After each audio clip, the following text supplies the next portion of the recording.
Welcome to the Sailor Noob podcast, where a superfan and a noob talk about the original Sailor Moon episode by episode. I'm your host, Mikan Hana, joined by my co-host. I'm the co-host, Caliban. I'm also a noob, and I'm mad. And we're a couple of magical people ready to Moon Crisis make up this episode. Today we are talking about episode number 154, Yume Taiketsu, Minako to Makoto Zekko Sengen in Japanese. Clash of Dreams, Minako and Makoto's Broken Friendship, the English translation, and the English title, Nightmare Garden. Nightmare Garden. Yeah, this garden's so full of nightmares. Where dreams are sown and nightmares are reaped. That's right. That's more time than they put into it. Oh, yeah. Upset. About what? About the quality of things. Yeah. And there's no connection because this thing's 30 years old.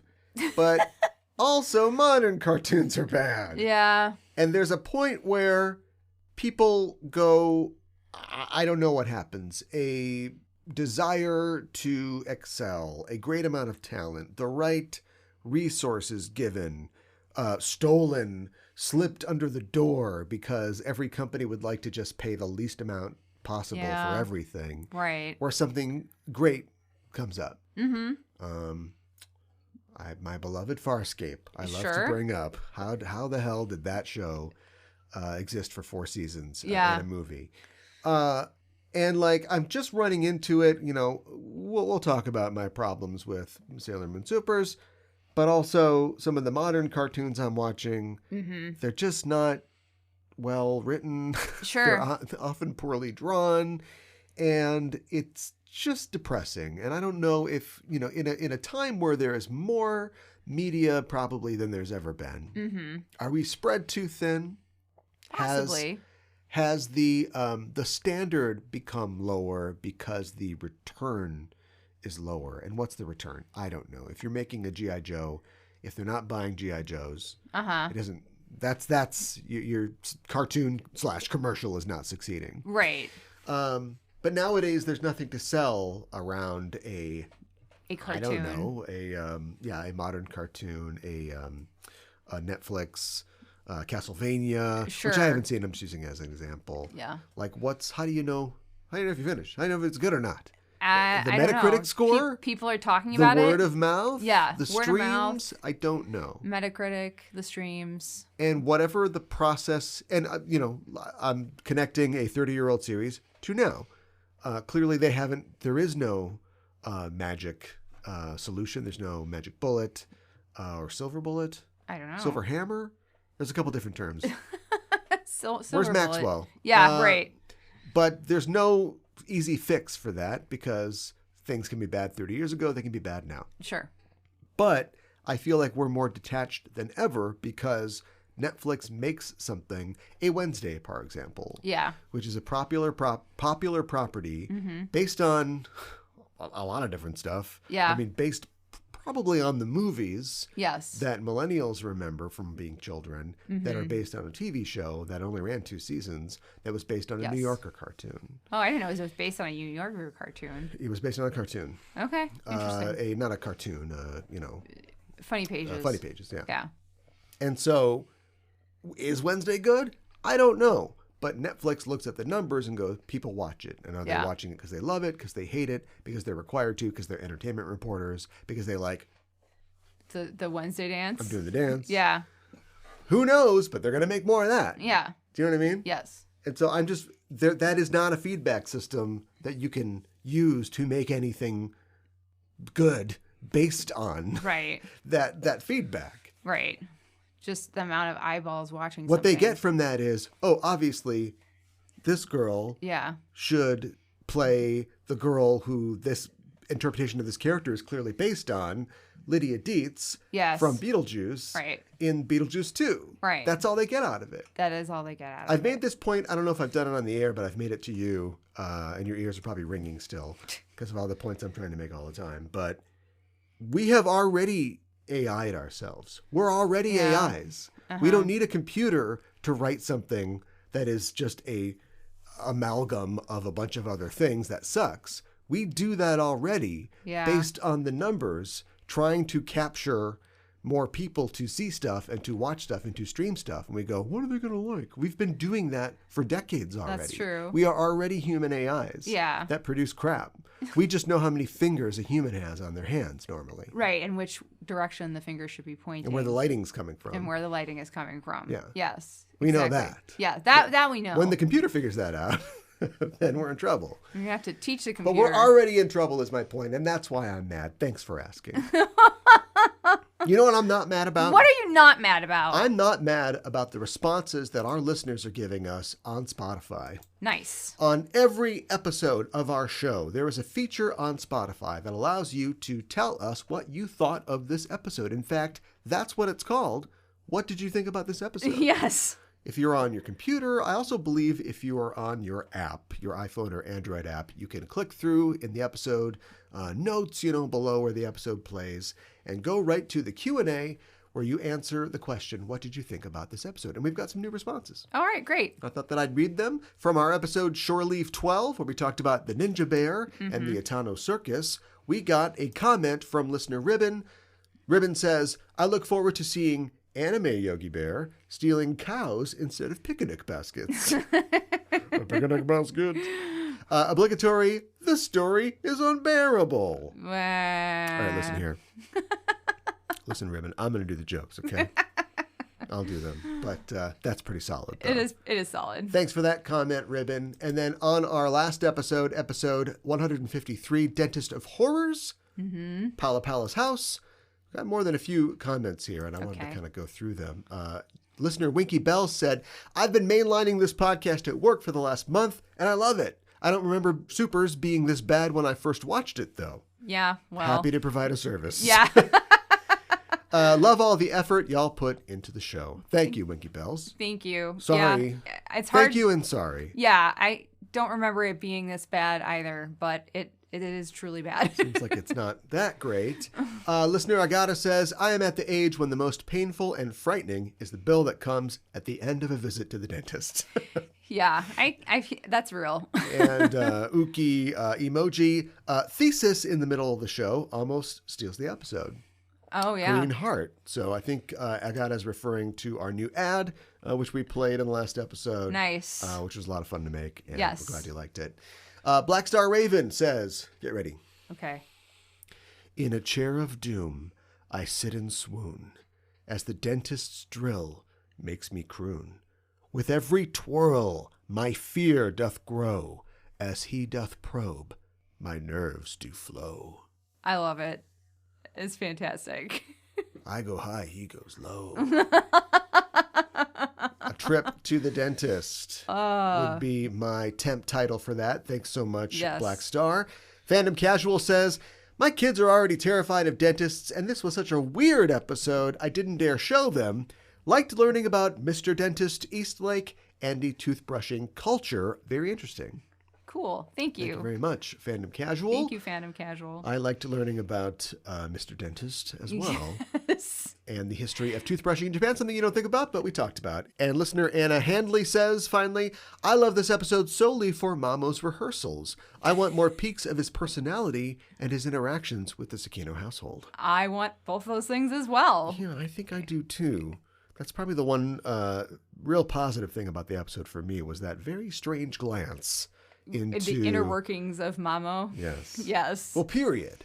Yeah. I feel like we don't know a lot about him. No, he just likes arriving in tall spaces and giving a flowery speech and throwing flowers, and that's about it. And I've said this before, and, allow me to say it again. The first season of the show is a beginning, middle, and end of a superhero's origin. Yeah, it is. If there was no more, you'd be like, well, that made sense. Yeah, right. They find a way to add more and develop more, I think, in the second one. Yes. In R. And S is just, I don't know, it's fun. You yeah. know, we're just bringing some more characters in, we're having fun. And supers. So the reason I bring it up is before I said, do we need Luna anymore?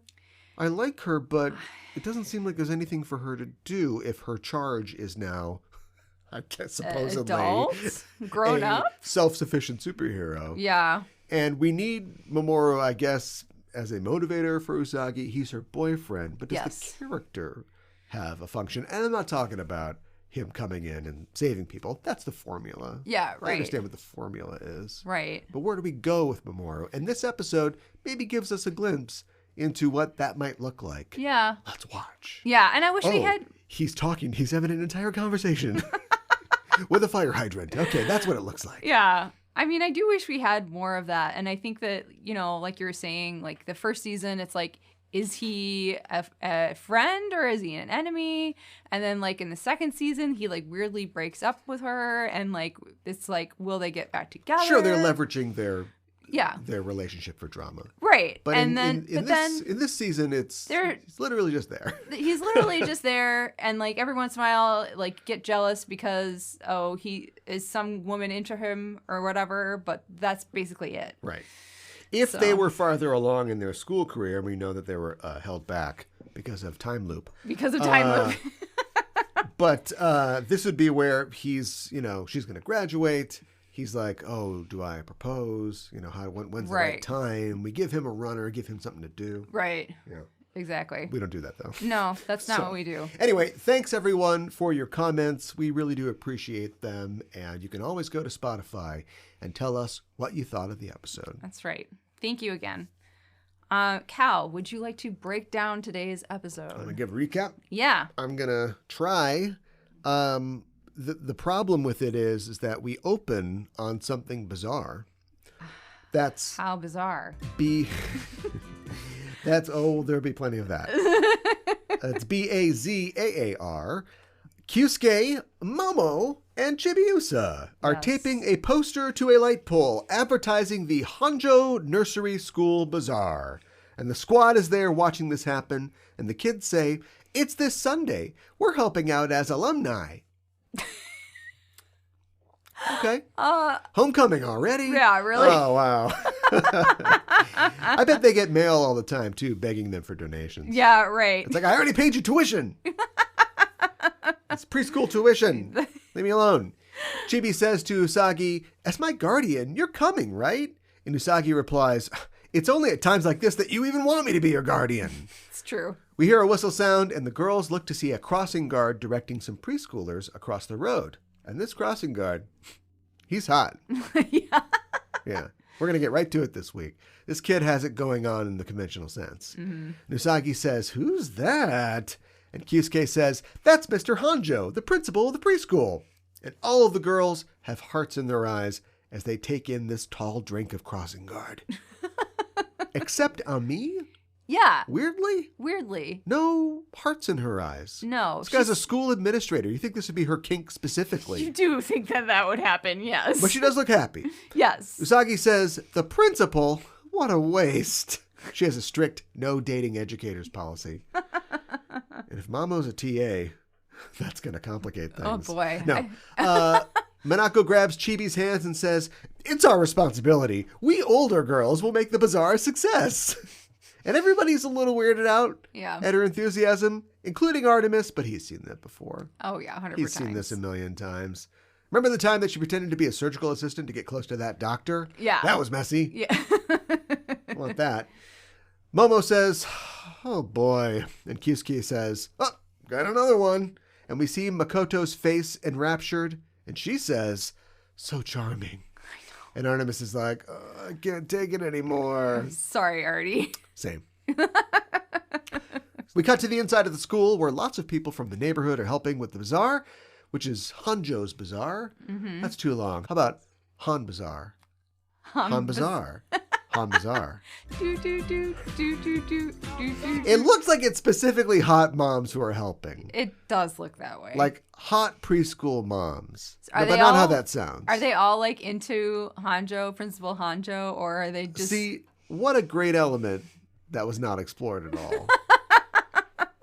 Because, voice actors are expensive. Yeah. But otherwise, these women never show up again. No. They're just here. So they're either moms or they're preschool employees, but that's a lot of preschool employees. Yeah. I get the idea that this is maybe a one-man show.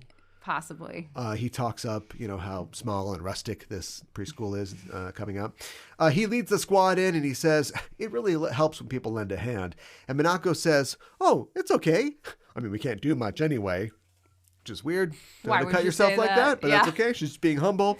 She looks at him and she thinks, he's much more attractive up close. And he's wonderful to be a principal this young.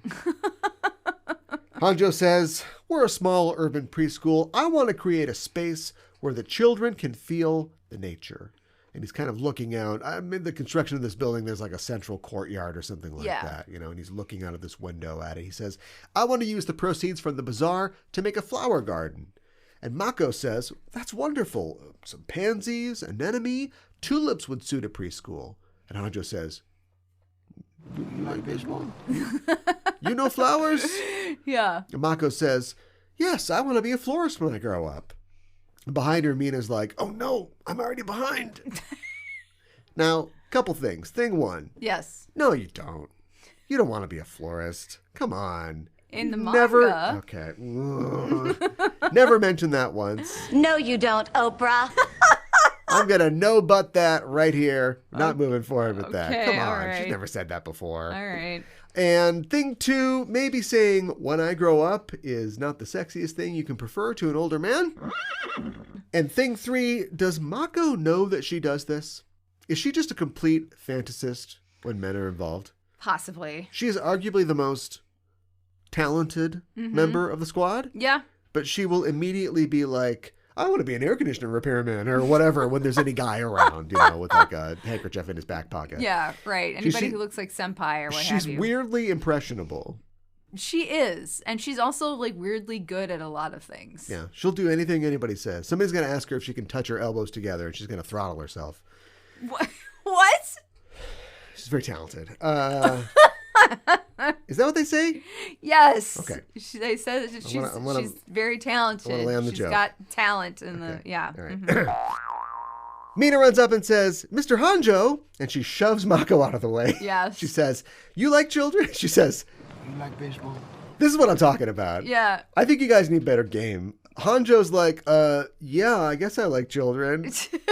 And Mina says, I was thinking I want 3 children myself, but I'd be fine if you said you wanted enough for a baseball team. Everybody likes baseball. Weird. Very strange. I mean, Mina's pretty sporty, so I think that she knows how many people are on a baseball team. How many people are on a baseball team? 9. Okay. I played softball when I was a kid, so yeah. Okay. So baseball is probably the sport I know the most. That would be a lot. Yeah. That'd be like an entire Brady Bunch, but the parents and everybody, Alice too. Yeah, exactly. And Alice, yes. Mina goes on, I love children. And as she's talking, a little hand reaches up from the other side of the window and draws a red X on her face. Yep. And Hanjo sees it and he's like, oh no. We see a bunch of kids under the window holding markers. And Mina's like, beat it, punks. And one little brat is like, at least you look prettier now. And Mina grabs him and she's like, I was beautiful before. And the kid says, there's no charge today. And before Mina can twist his head off, Hanjo grabs him and says, okay, Kotaro, that's enough. I'm so sorry about this. Apologize, Kotaro. And Kotaro is like, I think she hates kids. What do you think? And Mina's like, that's not true. I want a baseball team. No. Kotaro says, you've got a scary smile. And behind her, the squad is like, yes, he does.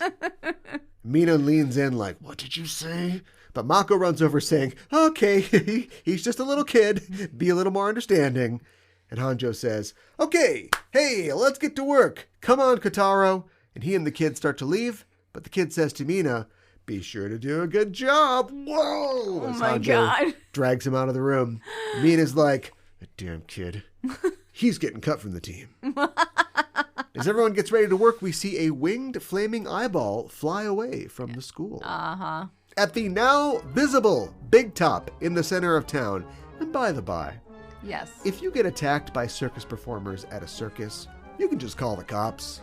Yeah. Remember that? That's an option. Remember when they went to this circus and they were attacked? Yes, I do. Also, did you want to use this now open circus with thousands of people going in and out of the doors to look for dreams or make this a part of your scheme in any way? Yeah, really. No? Gonna fall back on weirdos attacking children? Okay, cool. I know. In the center ring, the Amazonesses are bored. They're not like talking about the best kind of flaying knife or how much they hate beautiful dreams or even doing circus tricks. No. They're just sitting there. Do you know why? Why? Because Zircon flies in and they're like, oh, here he is. That's like starting a scene in a movie or a play and one character is just frozen standing there on stage until the scene partner comes in. And it's like, hey, how's it going?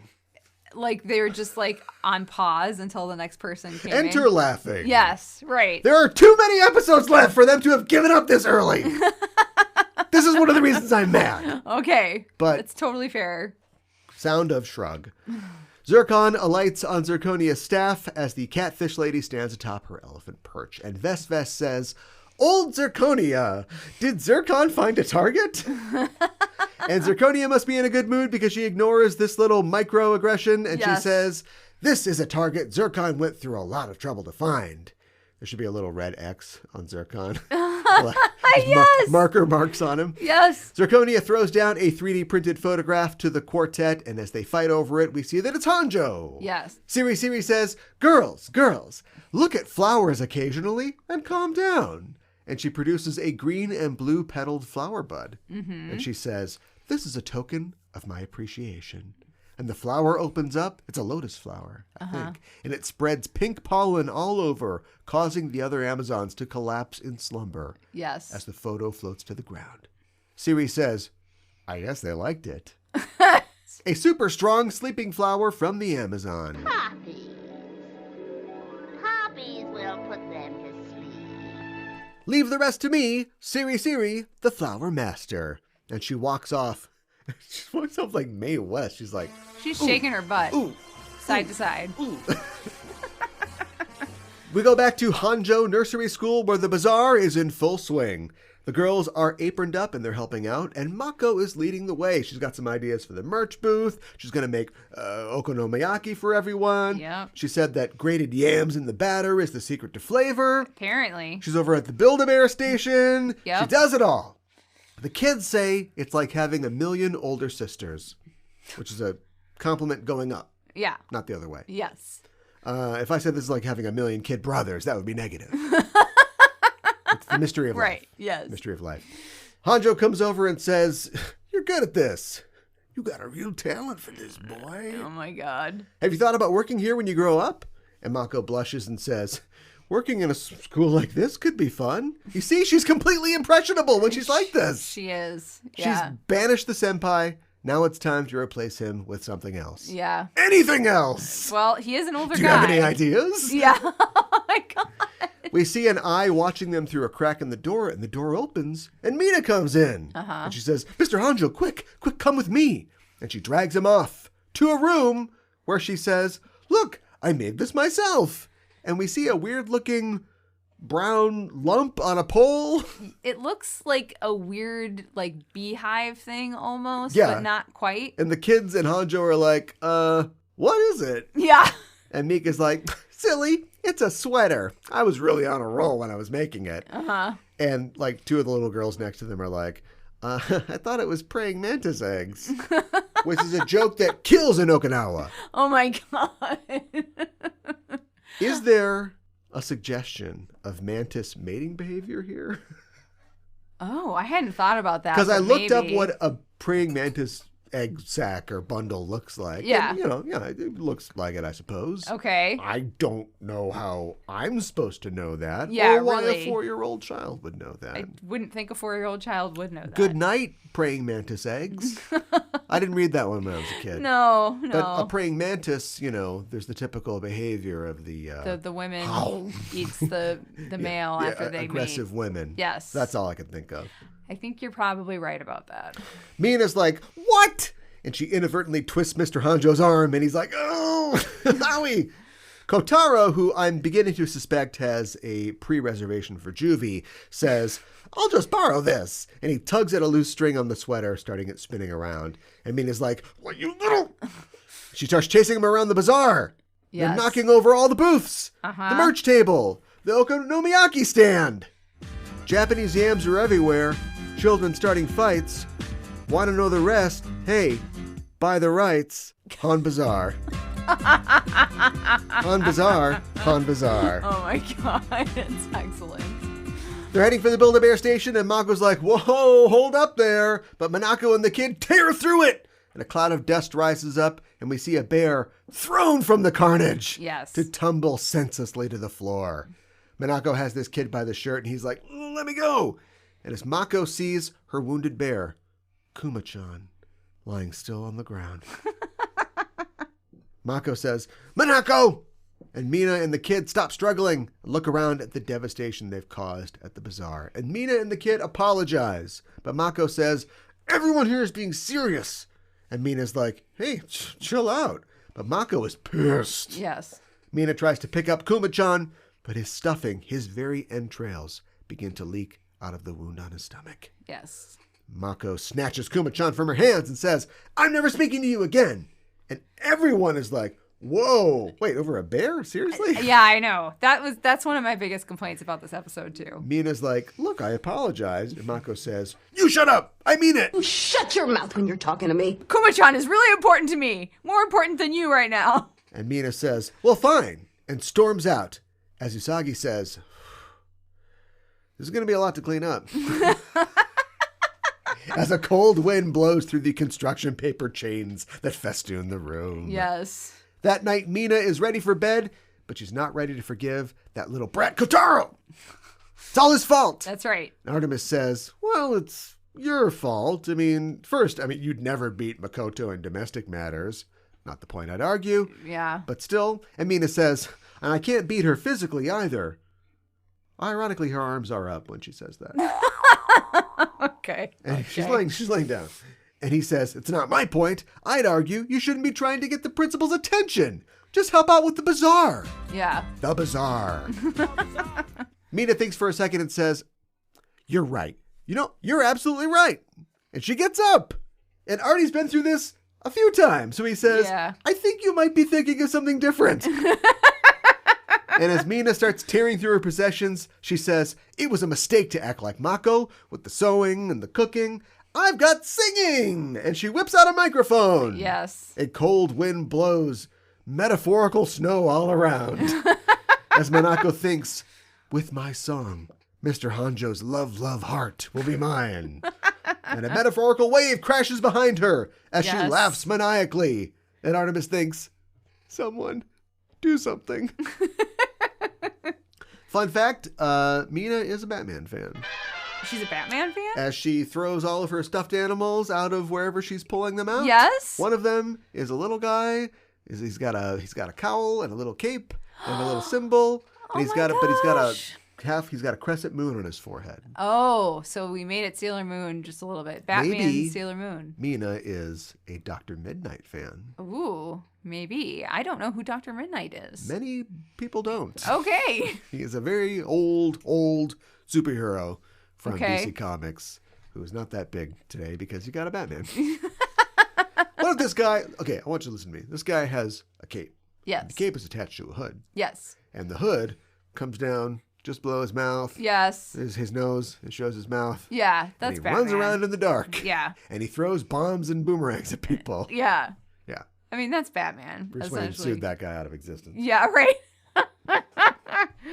The next day, the bazaar continues as a limo pulls up in front of the school, just across from Kyoshi's Cameras and Juban Bread. Yeah.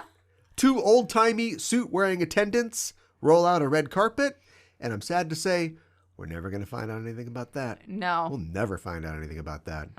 These guys are like, there's a fat one and a tall one.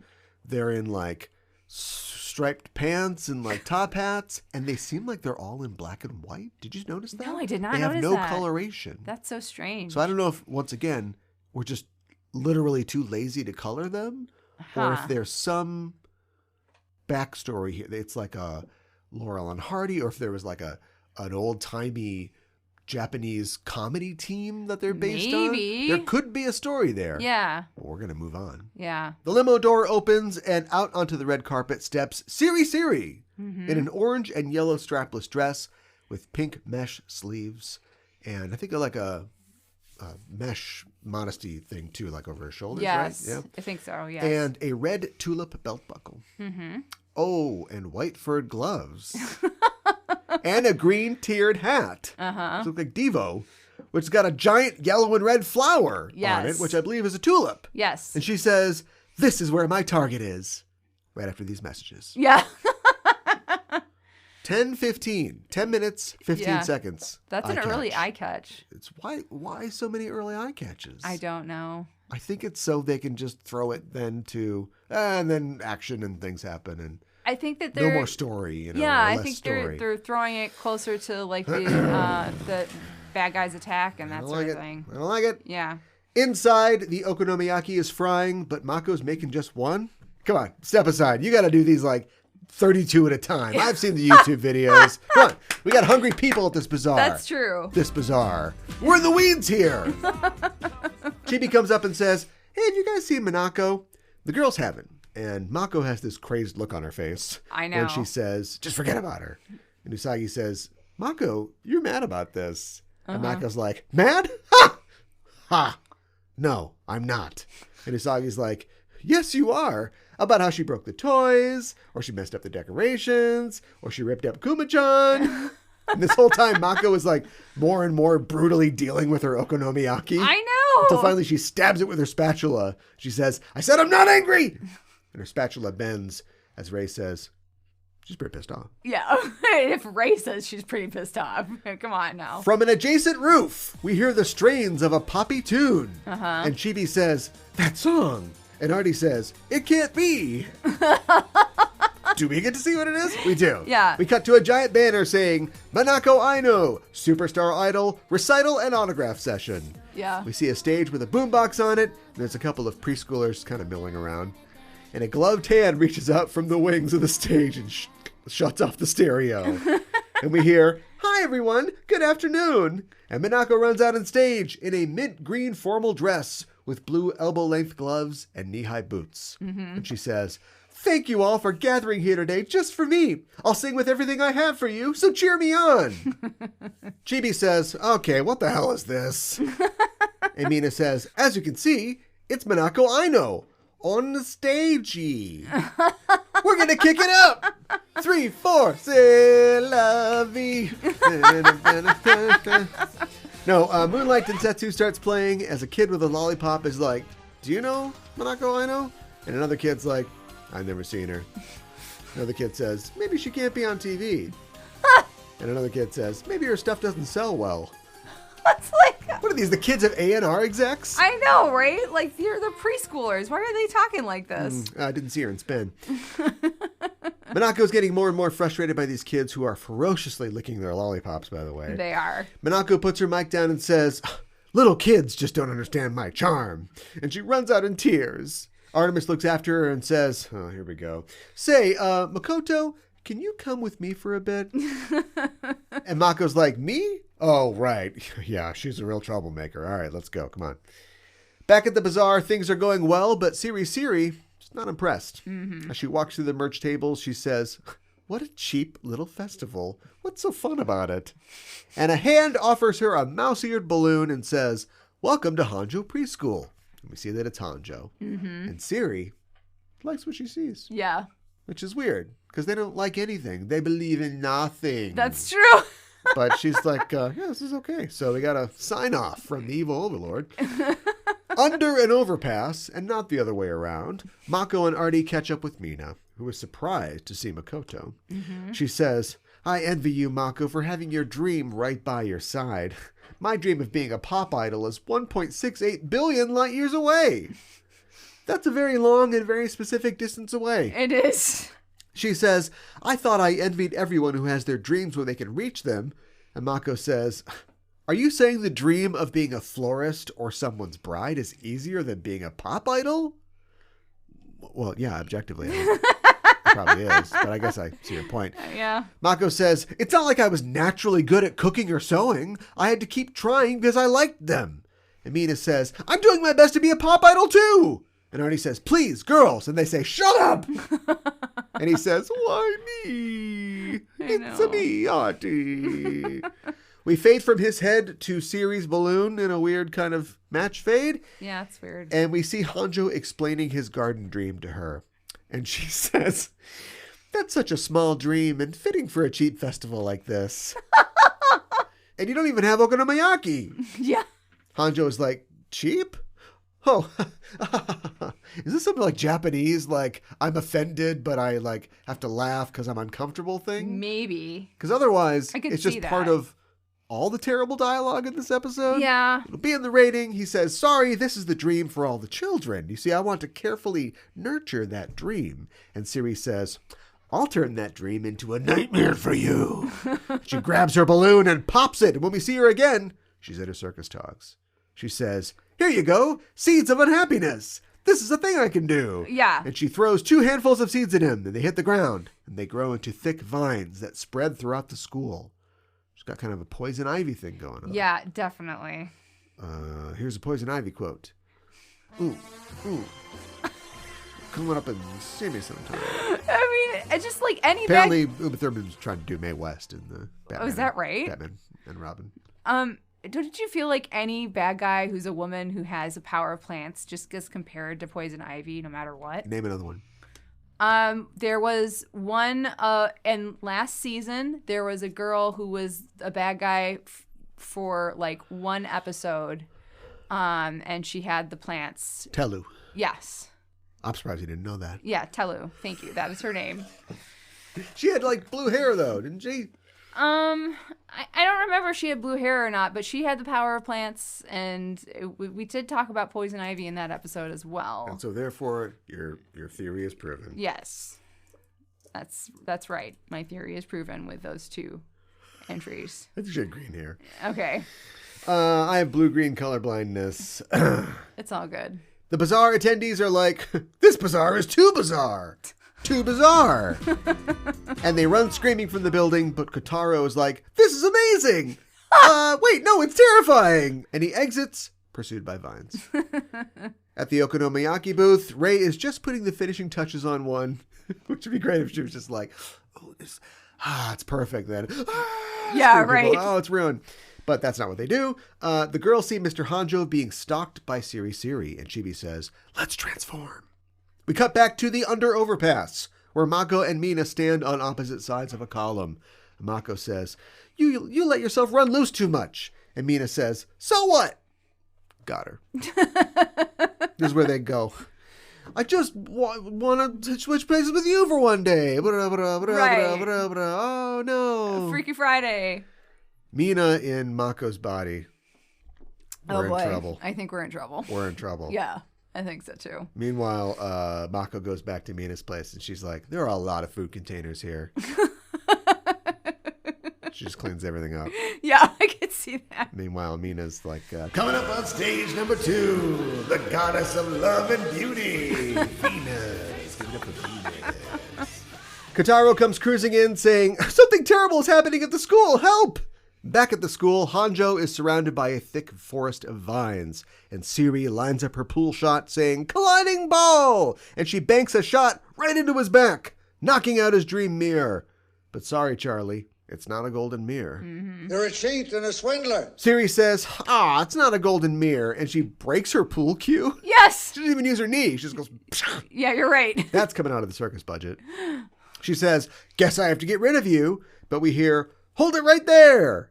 And a giant lotus bud on one of the vines opens up, and Sailor Moon, Mars, and Mercury and Chibi are inside. What? How did they work this out? I don't know. How did they even set this up? I have no idea. They say, "Something that is weaving everyone's dreams. Something we can't forgive you for ruining the bazaar. The bazaar. And the name of the moon will punish you." Siri says, "Oh boy, thanks for introducing yourselves. Let me do some introducing myself. This is a flower lemur, dream-eating tulip, Miss Jara Jara." Uh-huh. A real, like, bitchy, passive-aggressive vibe, From Siri. Yeah. Yeah, totally. Oh, thanks for introducing yourself. Thank you for that. Let me introduce you to death. She throws a bulb into her shadow and outgrows a huge orange flower that says, Feed me, sea mouse. That was last week. Yes. I think we know what Ikuhara was watching before they wrote these episodes. Yeah. Out of the orange flower comes a white-skinned, tulip-headed, green, slanketed, pink slot machine-bodied lemur. That's about it. Who hits 777 on her machine and spills out black bearings that spill all over the senshi and knock them to the ground. Yes. Wait, that's not the ground. It's a mouth. And all 4 senshi are nearly crushed inside a giant Venus flytrap. Yes. If only we had somebody really strong to hold this open. Speaking of Venus and someone strong, Minako and Makoto arrive. They raise their rods to transform, but they are immediately wrapped up in vines and restrained. Yes. And Siri says, "Now, Jara Jara, eat his dreams." And Jara leaps down and sucks the mirror into its slot mouth. Not a euphemism. Yep. Siri says, "Well, you can handle the rest," and starts to walk off. But what's this? The door to the room busts open, and it's the other 3 Amazonesses. Yes. And they're pissed. They are. Vest says, "How dare you do that to us?" And Siri says, "Oh my, you all look so scary." See what I mean? Just like death staring her in the face. Pala says, and I was listening. She says Pala when she talks. So I think that she's always referring to herself in the third person. I think you're right. We had that question, earlier. But yeah, I think that she's always saying that. So she says, Pala would like you to stop playing dumb. And Junjun says, "You're acting 1,000,000 years too early if you want to leave us in the dark."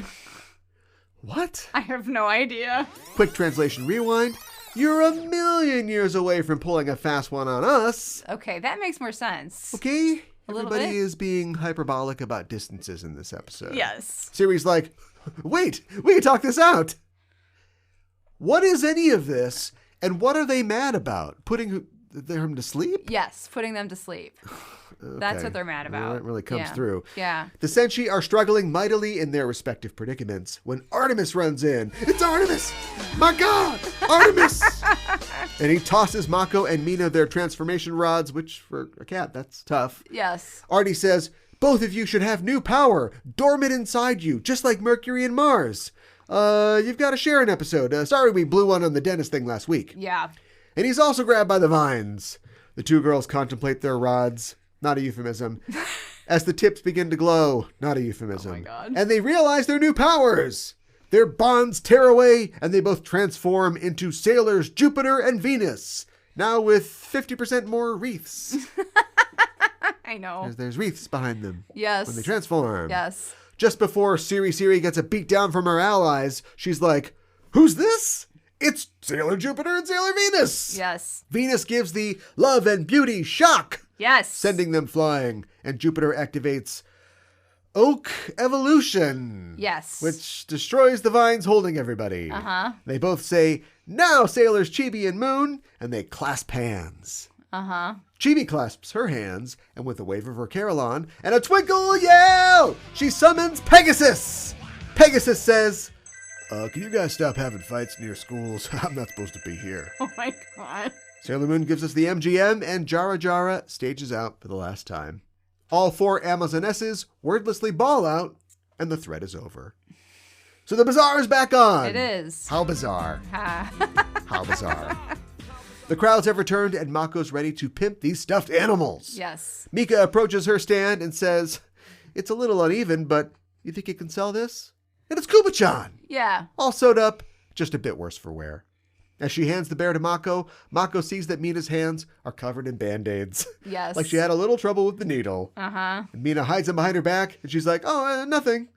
Kotaro runs up to the booth, grabs Kuma-chan, and says, "I'll buy this. I'll get the money from my dad." And he looks up as Mr. Honjo walks up with his wallet out. Uh-huh. And the girls are like, "What? Mr. Honjo's Kotaro's dad?" Honjo says, "I guess we spoiled him because he grew up very conceited." Yeah. Okay. Yeah. Usagi bends down to Chibi and says, "What does this mean, Chibi-Usa? What is, share your wisdom. What is this?" And Chibi says, "I never said that he was single." And Mina and Mako are like, "He has a kid." Yeah. Honjo waves goodbye, and on the way out, Kotaro holds up Kuma-chan and says, "I love this BLOWFISH." You sure he just conceded? Yeah, he might be a little dumb, too. You sure there's not a more fundamental learning disorder here? Yeah, not necessarily, yeah. Both girls angrily say, "It's a bear!" Yeah. And we iris out to Kuma-chan saying, "Sorry, folks, there'll be another one next week." I know. We have talked before about episodes that feel like they're made up of parts of other episodes. Yeah. This episode feels like it's made up of the sweepings from the floor. Yeah. In a dustpan. Yeah. That's then poured into a bin, which is filled with agar. Agar, you fill the bin. Is it agar or agar? I never know. And then mixed up. Agar, okay. And then chilled. Yes. And we've got crappy episode aspic. That's what we end up with. Yes, that is what we end up with. I love this blowfish. Yeah. Okay, we keep saying it like that. It sounds Lazy. Yeah, well, we're going a long ass way to aggrandize this episode. No, I know. The one thing that kind of works, but wasn't really a thing throughout the entire thing, is that at the end, Usagi's like, "What is this?" And Chibi's like, "Well, he was married." So like, oh, the whole thing is a plot.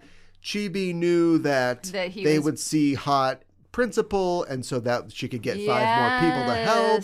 But that's not ever really emphasized in the beginning. You never get a sense that that's what it was. Also, it's not like, oh, Chibi gets, she wins the pizza party prize because she got the most adults, or teenagers or whatever to help out. No. It's just like, oh, this was, at the end we threw in that like, this was Chibi's plan all along. She knew that she could leverage these horny sluts' thirstiness to get people to help out at the bazaar. Nobody, no, you can't just stick that at the end. I'm sorry, that doesn't work. That's what they do though. But I believe in Sailor Venus. Yes. Remember the last time that they worked with preschoolers? The amazing episode with the bus crash in the middle of the the tunnel, and Sailor Venus and Sailor Moon have to work together to save these kids. Yes. But I don't believe in this. Yeah. Even motivated by a hot guy, I'm not going for this. I believe that Mina would go to these lengths, and I think that she gets enough of this episode to kind of make it worth her time, except for the fact that speaking of in the manga, I did it. See how that feels? Yeah. They bother to bring in an aspect that they've never really touched before, which is she has a dream of being an idol. Yeah, and that also Mako has a dream of being a florist. Yeah. Kaput. Nothing. Yeah. Nothing comes out of it. Her singing doesn't... I mean, Ray's singing was a bigger deal at the TA Academy. Yes. Or like... it's just literally just filling the middle of the episode. Yeah. There's just nothing going on. She doesn't sing to win at the end, or being on stage, we have some hijinks or something like that. Yeah, why not at the end of the episode have her actually successfully sing a song in front of little kids or something like that? And we already assassinated Mako's character with the dance episode, but we're back in the same territory with her acting like an idiot. And Mina's, when they're under the overpass is where it all falls apart, because she's got a dream. And then Mako has, I guess, a dream, which is to be a florist or to be a housewife or something like that. Both. Which, first of all, not a great dream. Come on, 90s Japanese second wave feminism. But they're not comparable. Yeah. No, Do you know they're what I mean? Not at all. That is a very accomplishable dream for Mako. I'm sorry. I know. Look, we all have our own struggles. Yeah, of course. Hers is to, get her shirt on in the morning. But it's not the same thing as the other thing. So maybe this is why they're not put together a lot. And you scoffed before when I said, oh, this is a pairing that we don't get very often, but we don't. Yeah, but... We don't get this pairing very often. But I don't think that they have a lot to talk about. Mina is, she's very similar to Usagi, but she is like this outsized personality. She's dreamy. She goes for the boys. Yes. And she's self-conscious about stuff. And Mako is... Hey, Mako's Mako. She's generally very self-confident, although there are a couple very deep cracks in her self-confidence, I think that can be Sure. brought out. Yeah. But otherwise, she sticks up for her friends. She's brave as shit. Yes. She, throws people through windows and stuff like that. She attacks first, thinks later. Yeah. And then, Yeah. once in a while, it's like, my senpai is pretty great. Yes. Well, I was trying to say... I don't know if they go together. They might not, but this is actually the second of 2 episodes in which Minako and Makoto got into fights and ended their friendship, as well as gained new attacks and transformations. The first instance was episode 65 in Sailor Moon R, which was Dispute Over Love, Minako and Makoto's conflict. And that's the episode where Usagi drinks the large thing of love potion. Oh! Yeah. The one where they fight in the charm Yes. thing. Shop. Yes, the Ayakashi That's sisters. right. So that's what I meant when I said this is the second time I feel like they're skimping on our girls here. Like Mars The and only Mercury thing that get they can find- power up episodes. Right. Well, okay. On their own. These are 2 different complaints because yes, they both deserve their own episodes. Yeah. But not Training with Mountain Ninjas. No, that was a bad episode. That was bad. Well, this one might bottom it, not top it, bottom it. I said what I said. I remember liking that episode mostly for what a goon Saki was being the entire time. Right. But the only connection that they have is boys. That's all they've got. Yeah, you're right. One is generally boy crazy. The other, well, it's also kind of generally boy crazy, but also specifically boy crazy through the lens of the senpai, which they haven't done in a while. No, they I don't know if haven't. that's supposed to be growth. Great question. No, I don't know. I don't know. know. I just feel like they remembered that she was a pop star. Yes. And they remembered that Makoto, I guess, wants to be a florist. It's a bigger But deal they in the didn't manga. explore them in any interesting way. Yeah. They just checked them off a list. Yes. Remember talking to Pegasus? Yeah. You What haven't happened? seen that in a while. What happened? I don't know. I don't like the implication of it. I don't either. But did they forget that she does that? I don't know. They haven't done that in a really long time now. No. Yeah. That's kind of weird now that you mention it.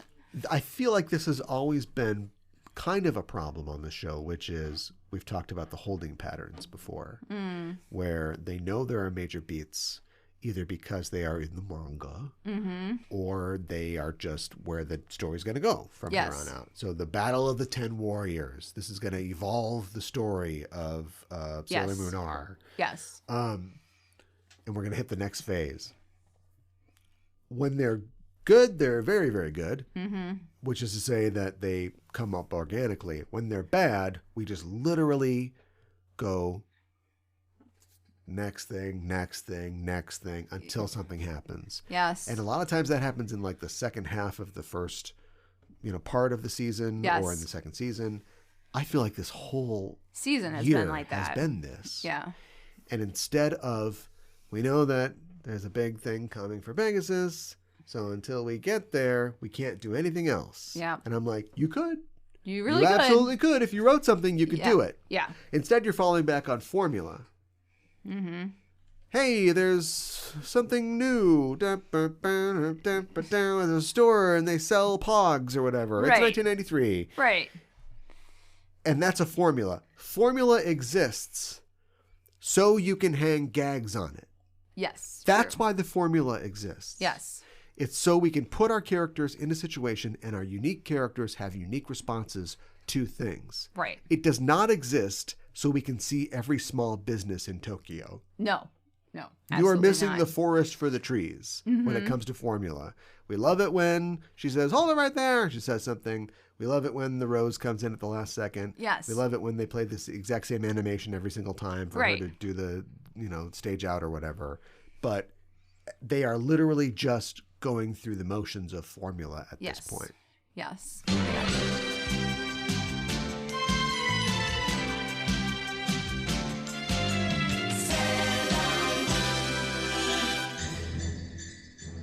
All of you relax. This is a matter of inconvenient timing, that's all. Rebooting the podcast was inevitable. This is simply the beginning. I thought I told all of you I want broadcast silence until further... Ooh, I'm very sorry, Cal. I didn't get that message. Maybe you should have put it on Twitter. I figured since you were relaunching the Just Enough Trope podcast, you might be a little lonely, so I decided to be your co-host. That's very kind of you. I assume you're our mysterious podcaster. You're most troublesome for a Sailor Moon fan? Sorry, Cal. Wrong guess. Would you like to go for an all-new show where the hosts haven't really changed? Who are you, then? Just a fly in the ointment, Cal. The dye in the hard. The moon and the lighting. She's talking about the rebooted Just Enough Trope, where we'll dive deep into the pop culture elements that make up your favorite movies, TV shows, comics, and video games. See if she's lying about moonlighting and find out if Bruno has returned. No, respect yourself. Miss Mystery Guest, are you still there? Yeah, I'm still here. Unless you want to sing a duet with me. No, I'm afraid not. But you have me at a loss. You know my name, but who are you? Just another podcast host who saw too many movies as a child? Another orphan of a bankrupt culture who thinks she's John McClane, Corbin Dallas, a crooning Alcopop pitchman? I was always kind of partial to Seagram's Golden Wine Cooler, actually. It's wet and it's dry. Do you really think you have a chance with this new show, Ms. Co-host? Yippee-ki-yay, Mother Cooler. Just Enough Trope, 40 stories of sheer pop culture deconstruction. Available everywhere you listen to your favorite shows. Do I sound like I'm ordering a podcast?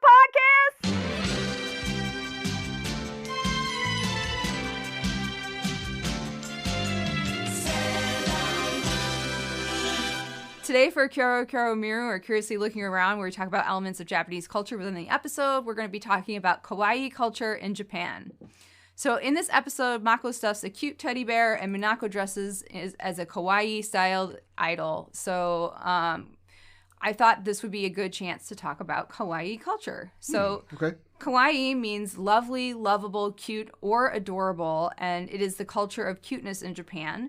It can refer to items, humans, and non-humans that are charming, vulnerable, shy, and childlike. The cuteness culture, or kawaii aesthetic, has become a prominent aspect of Japanese popular culture, entertainment, clothing, food, toys, personal appearance, and mannerisms. The word kawaii developed from kawaii in the Taisho era. I'm sorry. Yeah. Which was from 1912 to 1926, meaning shy, lovable, embarrassed, vulnerable, and small. Kawaii retains this meaning, but also includes the emotions of adoration, love, and protectiveness. So you're protective of this kawaii culture, especially like it's like. So I don't mean to totally derail your thing, but what's moe then? Because I thought moe. What's mobi? is there a return to innocence? I thought that was the protective thing. Well, I think that is in that as well. You know. I don't think that is. I think that the moe style is kind of kawaii style. You know, I think that they're very much related in a lot of ways. I just want to have a quick correction. "Return to Innocence" is a song by the German group Enigma. Okay, I knew Moby. it was a song. Not Moby. Okay. All right. Well, look, you're the expert. One of these days, I'd like you to explain the difference between moe and kawaii to me. Well, moe was a very specific time period too, right? So, I wouldn't say anything until you've done the research. Yeah, okay. I will have to look into it more. In general use, kawaii is made up of two kanji that respectively signify able and love, which altogether means lovable. The same kanji can be utilized for another adjective, kawaii so, which means piteous, pitiable, arousing compassion, poor, sad, or sorry. Kojien, the Japanese dictionary, gives 3 definitions of kawaii, which are 1, itawashi, which is pitiable. 2, Pitiable? Yeah, pitiable. 2, aisubeki, lovable. And 3, chisakute, utsukushi, small and beautiful. So, Okay. yeah, those are the 3 definitions. Okay. Kawaii culture is commonly said to have started in the 1970s when the popularity of kawaii aesthetic inspired a style of handwriting. Teenage girls... I'm not kidding. What's the Japanese equivalent of dotting your I's with hearts? This is it. Oh, okay. This is all right, it. all right. Teenage girls developed a cute style of handwriting, writing laterally while frequently using mechanical pencils. These pencils produced very fine lines as opposed to traditional Japanese writing that varied in thickness and was vertical. The girls would also write in big, round characters, and they added little pictures to their writing, such as hearts, stars, emoticon faces, and letters of the Latin alphabet. The round writing was called Maroigi. Other variations... It's Maroigi. Maroigi, yes. Other variations included Konekoji, kitten writing, and... I'm not kidding. And Burikoji, fake child writing. So, yeah. Sounds good. Yeah, I know. Give me more. I'm thinking about a triangle. Okay. Right? Okay. And at the 3 points are chibi, kawaii, and moe. Okay. Right? Okay. So you've got where do you plot on the chart? Oh. Right? It's like the, let's get coffee. We have coffee at home. He pulls up to the McDonald's drive-thru, orders 1 black coffee, and drives away. Right? Yeah, right. That sort of thing. Okay. Fast, cheap, easy, or whatever it is. Yes. Okay. So yeah, where do characters fall? Somebody, do this up for me. I like the idea of this. Chibi, moe, and kawaii. Kawaii. Yeah. Okay. All right. We'll have to workshop that. The cuteness triangle. The cuteness triangle. This is listen. This is what $1 billion idea sounds like. I like this. These pictures made the writing very difficult to read because it's you're not writing in romanji. You're taking hiragana and katakana and you're making them swoopy, right? And then you're also adding stars and hearts to them. Yeah. So it's like when the baby talk gets so thick. Yeah. And it's like, you're like, I can't even understand what the hell you're saying right now. Is this a bit? Yeah, right. Is this sexy? Oh my God. Look, eventually you hit a point of diminishing returns on the sexiness. What's the diminishing? As a result, this writing style caused a lot of controversy and was banned in many schools. During the 1980s, however, this new, quote, cute writing was adopted by magazines and comics and was often put onto packaging and advertising of products, especially toys for children or, quote, cute accessories. So it became so popular that it got brought into like Japanese marketing. So, and you do see this with a lot of stuff. Like there's a lot of stuff that starts with marketing that they're going for kawaii, they're going for what is cute. How can we make ourselves marketable to this cuteness factor? Tomoyuki Sugiyama, author of Cool Japan, says cute fashion in Japan can actually be traced back to the Edo period with the popularity of the netsuke. So the netsuke are like, I think we've talked about these before. Yeah. They're like tiny hand-carved figures that went on their coin purse, which I can't remember what the name of that is right now, but it would hold it shut. And it could be like... Well, it holds... Yeah. But it holds it on your belt. It holds it on your belt, yes. Because there's strings on your purse. Yes. That keeps it shut. Yes. But then you put the string through your thing. Through your netsuke. The netsuke's on the other end. Yes. And so that won't go through where your gut is, through your belt. Right. So, yeah. And you could, people paid, to have like their own personal... They picked these things out, they're like animals. They're charms. They're charms, exactly. Yeah. That's exactly what they are. Yeah. This author says that that's where it goes back to. Others say that kawaii culture goes back to the Taisho period, 1912 to 1926. Yumeji Takahisa, who was a popular Japanese painter and illustrator, opened a stationery shop in Nihonbashi in Tokyo, selling cute paper and stationery sets geared towards young girls. And that was kind of like the first time we were seeing this. And Japanese stationery, I love Japanese stationery, but my God, there's so much of it. It's so cute. They like do all these cute, fun things with it. So, I mean, this is a huge, huge part of kawaii culture for sure. Illustrator Rune Naito, who produced illustrations of large-headed or nitoshin baby-faced girls and cartoon animals for Japanese girls' magazines from the 1950s to the 1970s, is credited with pioneering what would become the culture and aesthetic of kawaii.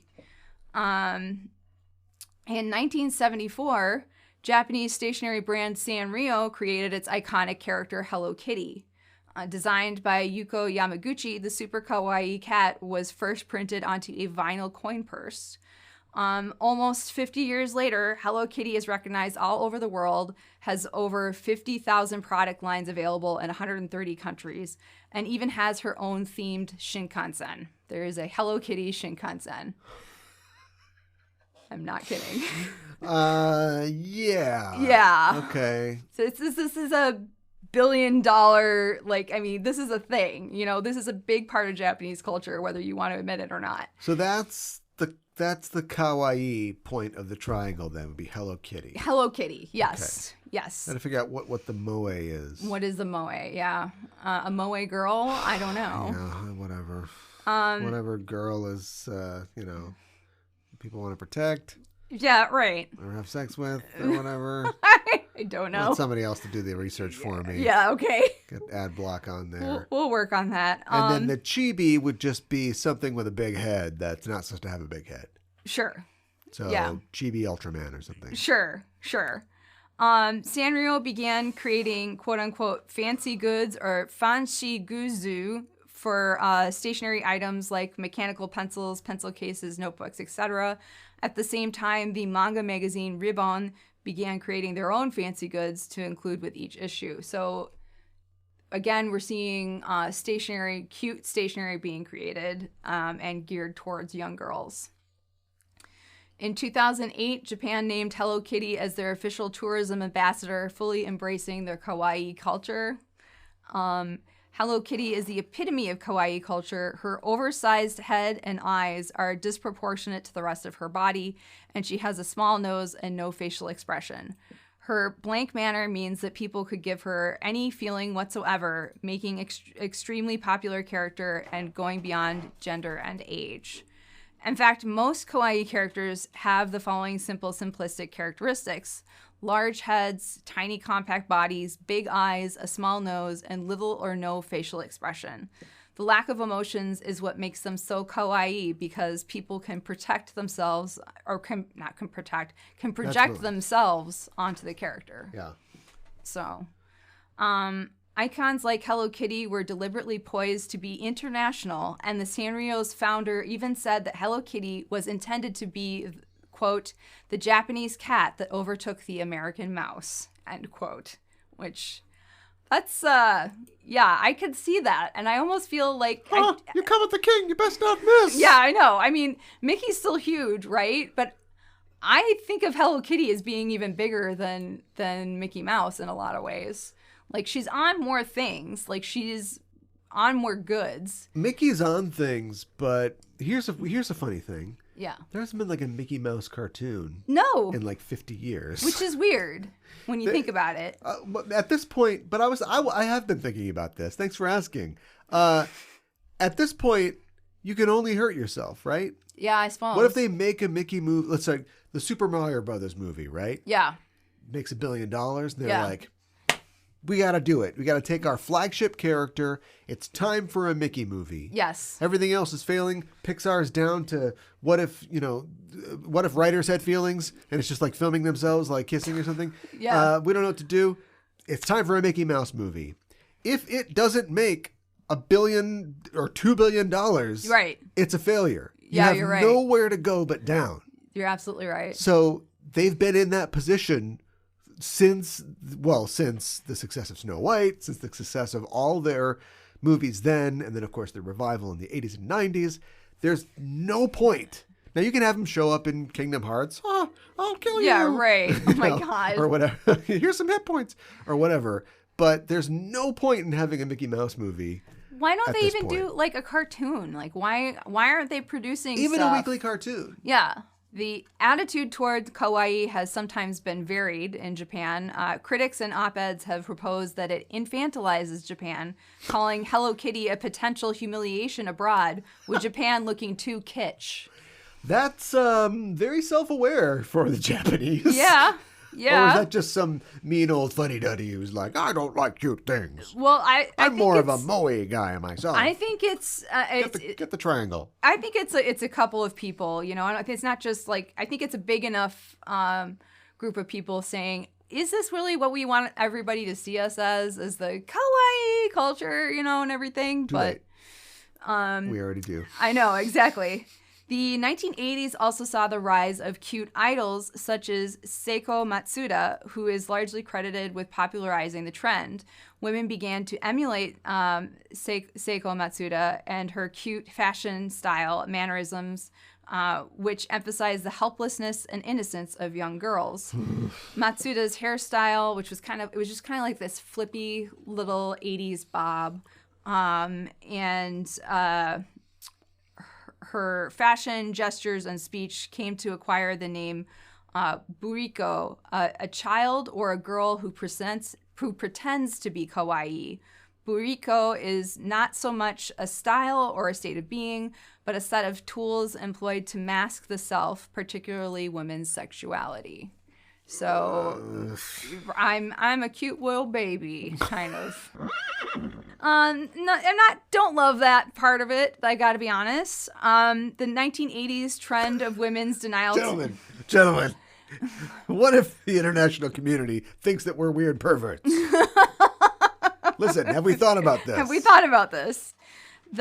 This 1980s trends of women's denial to grow up is often represented by the popular term shoujo, quote, females between puberty and marriage, end quote, who give the culture model of girls as easygoing consumers rather than creators.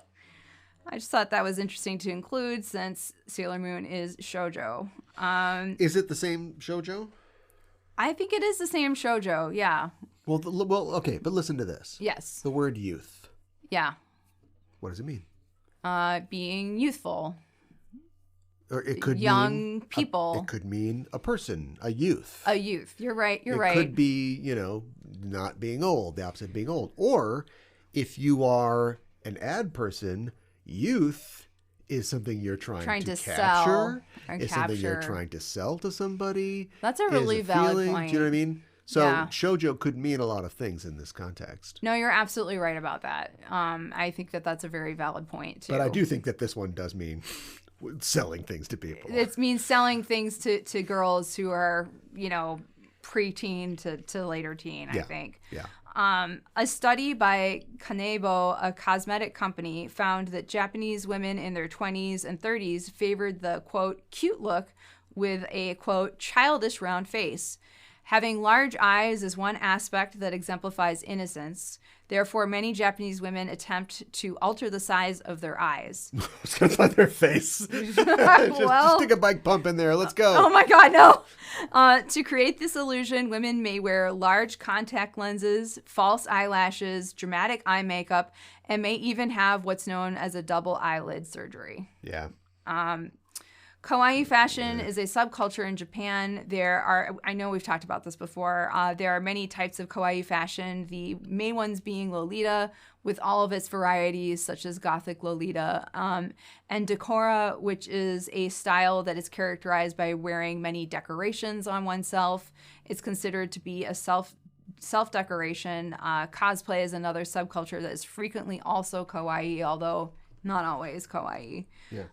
The concept of kawaii has had an influence on a variety of products, including candy, such as Haichu, Koala's March, which is known as Koala Yummies here, and Hello Panda. Cuteness. What, Hello Panda? Hello Panda is like Koala Yummies, except it's panda bears. Okay. Instead of koala bears. They're like the exact same thing. Sanrio made a mistake. Yeah, right. Should have locked the hello down. You're right. You could probably trademark a foreign word in Japanese because it's a foreign word. Maybe. If you're hello something. Yeah, that's true. Hello Panda sounds like a panda with a really big head. It is like a panda with a really big head. Well, of course it is. Yeah, of course. Yeah, but he's not part of the constellation of Sanrio characters. No. There's Tare Panda, which is another panda that has like a big head. I knew you'd know. I love Tare Panda. There's so many Sanrio characters that have large heads. Anyways. Yeah, it's a real problem. Yeah. Cuteness can be added to products by adding cute features such as hearts, flowers, stars, and rainbows. Cute elements can be found almost everywhere in Japan, from big business to corner markets and national government, ward and town offices. There are cute mascots for everything. You go to the kawaii bank. Prime Minister. Yeah, right.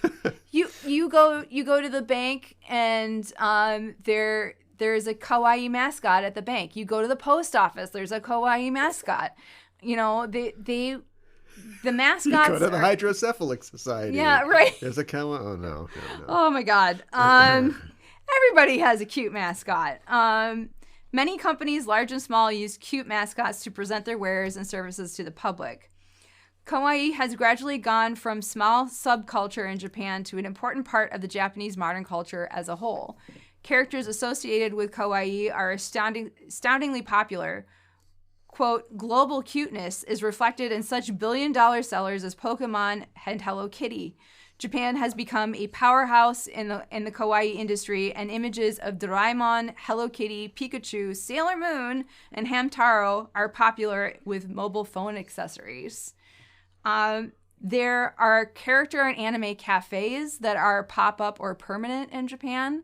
There is a Pokemon cafe, a Kirby cafe, and a Cinema Roll cafe, which is another Sanrio character, just to name a few. And the cafes sell themed food and drinks and some merch. Today, Sanrio owns and operates several theme parks, retail stores, and cafes, produces short-form content, partners with some of the biggest international brands for marketing campaigns, and they even did a crossover marketing with Sailor Moon Crystal that coincides with the release of Sailor Moon Cosmos films in Japan. So they paired up the Sailor Moon characters with Sanrio characters. Like, right. For example, Sailor Moon was paired up with Hello Kitty. Right. So, yeah. And I'm pretty sure Sailor Mercury was paired up with Cinnamon Roll. And okay. So on and so forth. Okay. Whew. Yeah.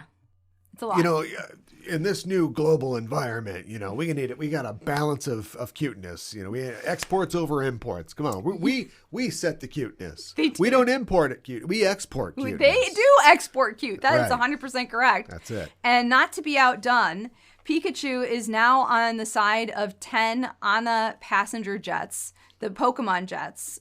If you fly on one of these planes, there's usually someone dressed up as Pikachu before you get on the plane who you can take pictures with. Oh my God. Yeah.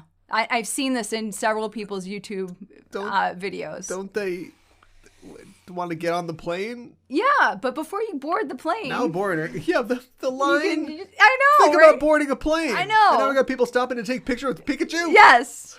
Well, I imagine you do that like before people board the plane. Yeah, B through F. Yes. Now take a picture with Pikachu. It might be something like that. I don't know. So, Itadakimasu with Usagi. What did Usagi eat in this episode? The Senshi have an okonomiyaki booth at the bazaar. We see egg, cabbage, and green onions. Mako adds that adding grated mountain yams adds richness. Okay, Mako. Later we see Mako angrily making okonomiyaki and bending the spatula. Yeah. The kids are eating lollipops at Minako's show as well. And then we see Rei doing okonomiyaki later on. Villain Gauge, we rate a baddie 1 to 5 dark stars, 5 being the most wicked. The lemur in this episode is named Miss Jara Jara, the dream-eating tulip. All of the lemurs that answer to Seri all have Jo at the end of their names, which means Miss or young lady. Oh. So it would be Jara Jara Jo, but when we translate it, it's Miss Jara Jara. Oh. Yeah. Is that like just formal or? It's just the way she calls her. Like, I mean, I think it's kind of like a somewhat of an honorific. Come on, Miss Monstrosity. Let's go eat these girls. She's just being polite. Yes, that's what I think. Like a tea party. Yes, exactly. Her name. So Jara Jara is a metallic clanging sound onomatopoeia, like a bunch of coins in your pocket would make, or coins coming out of a slot machine, which is what she looks like. Sure. Is she a pachinko? I was wondering that myself. But she seems really like a slot machine. Yeah.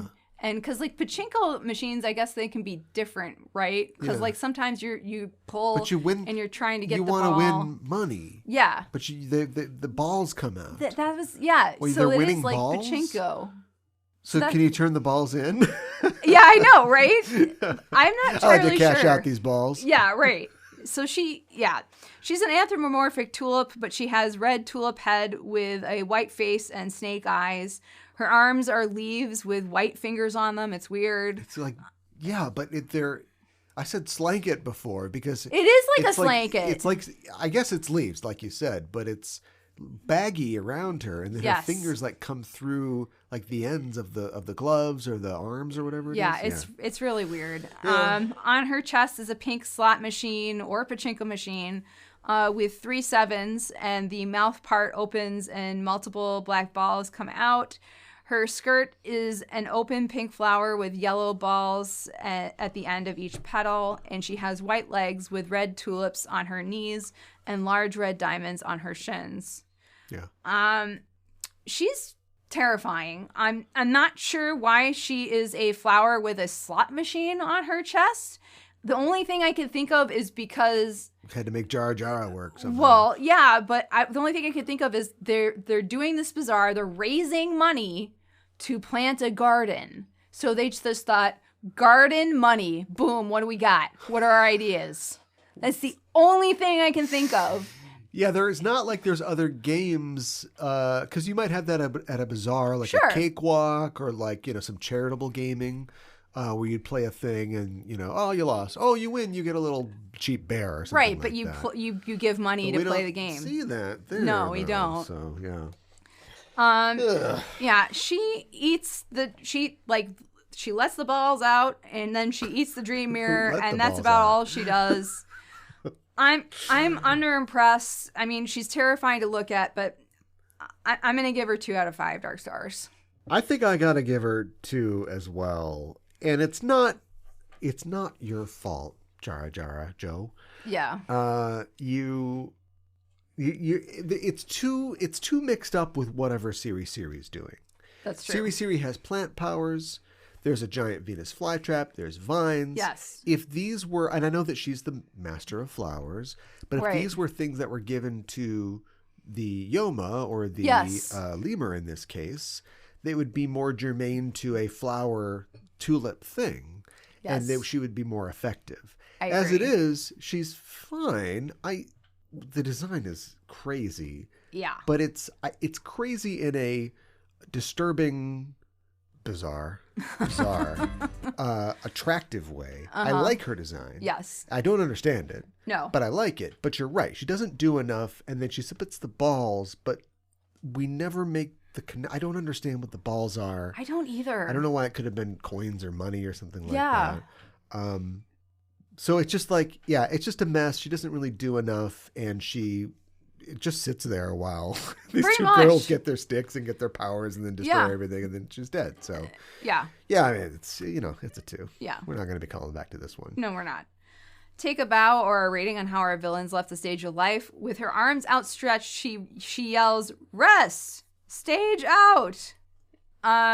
So it's a slight variation, but I'm still not really impressed, so I'm going to give her 2 out of 5 for this one as well. I can't give it a 0, so I've got to give it a 1. All right. This is... fair enough. Nothing happens. Yeah. Nothing. Yeah. It's just a total static image. Mm-hmm. She's like, no, done. Yeah. She doesn't like roll up, what's the worst thing you can get on a slot machine? Do you want the cherries or you don't want the cherries? Oh, you want the cherries. Yeah. Yeah. So she just gets like XXX, you're dead or whatever. Right. No. You're right. They could have totally done something like that. It's a 1. Yeah, that's stupid. They should have been more creative. You didn't try at all. No. So now we're up to our rating. I love how Minako says to Mr. Honjo that she wants at least 3 kids, but if he wants enough for a baseball team, that's okay too. And I love how the rest of the Senshi are horrified by this.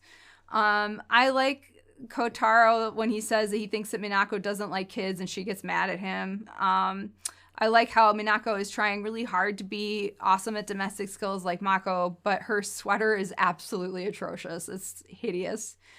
I understand why she's upset, but I think that it's overly dramatic that Mako says she and Minako are through, and after Minako wrecked her room and the teddy bear she was making, I'm just like, you're more mature than that. What the hell? I'm not a fan of that. I love that after Artemis gives Minako great advice to help with the bazaar in a way that she decides that she can win over Mr. Honjo with singing. It's just like Minako logic. I love it. I like how Seri throws seeds of misfortune at Miss Hanjo and Mr. Hanjo. I absolutely love Venus Love and Beauty Shock attack. It's probably one of my favorites. So I'm excited that we get to see it here. I like that Minako repairs the teddy bear that she ripped and that there are band-aids all over her hands. Even though there were character moments that I liked in this, I just don't think it really holds together well as an episode. So I'm going to give it 2 out of 5 roses. Oh, baby. It's making me crazy. Making me crazy. Yes. 1. Wow. 1 rose. Look, we've had off times before.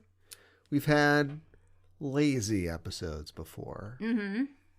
But this is, I mean, there's some definite laziness going on. Oh, yeah. But there's also a bunch of other things that they didn't have to go that hard. Mm-hmm. And so there's the, Chibi was the mastermind thing. Sure. There's the doing a weird thing about how, like, oh, he's got a kid. They're after this older guy. Nobody ever says, like, I feel like in the past it's like, oh, but I'm just a high schooler. I guess, am I too immature? They're just going after this guy who has a job. Like, I know. He's clearly older than you. Yeah.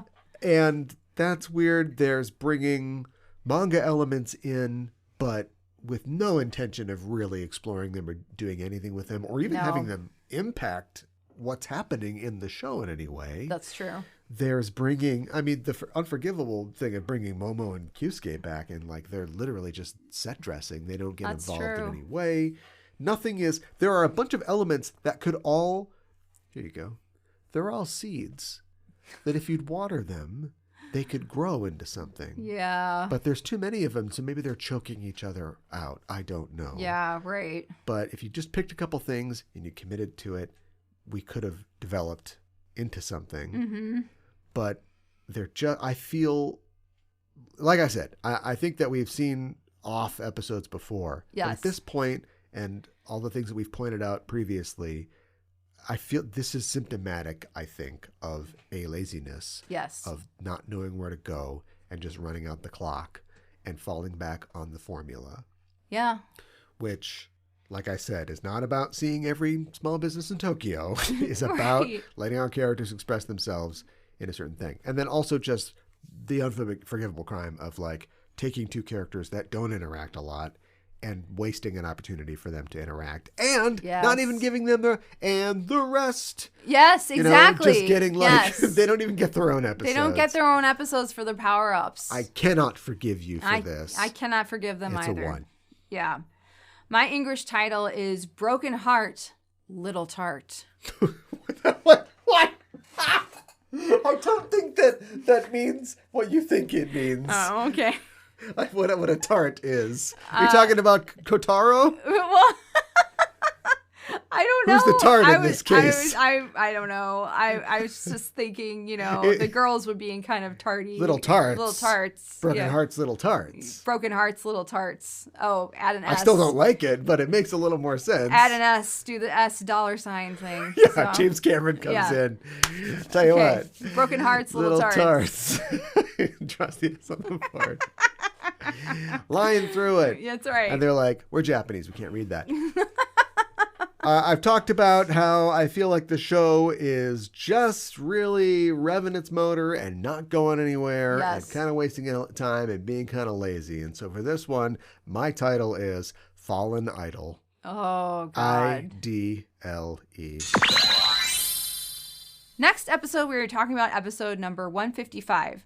Kyofu o koete, jiyu he no jumpu in Japanese. Overcome Your Fear, The Jump to Freedom, the English translation, and the English title, Vaulting to Victory. Okay. Yeah. Okay. Mm-hmm. We're going to be another athletic track and field? I think so. Type thing? Yeah. Well, once again, we've done that a couple times. We have. I can't wait to see what piece of athletic equipment becomes a lemur in this episode. But I guess we'll have to just see that in the future. Yes. In your future, listener, which would be after you're done listening to this episode, yes, why not go to iTunes or Spotify or your listening platform of choice and subscribe to the show if you're not already. Leave us a rating and a review. Yes. It really does help us out. And it's always pleasing for us to go to those places and go, hey, oh, look, we got a review. Yeah, exactly. We got a nice rating. Yeah. We read the review on the show. That's right. So time travel into your future and leave us a rating or review. Well, that's our show for this week. And the Name of the Moon will be punishing you next week with another episode of Sailor News. I love this BLOWFISH.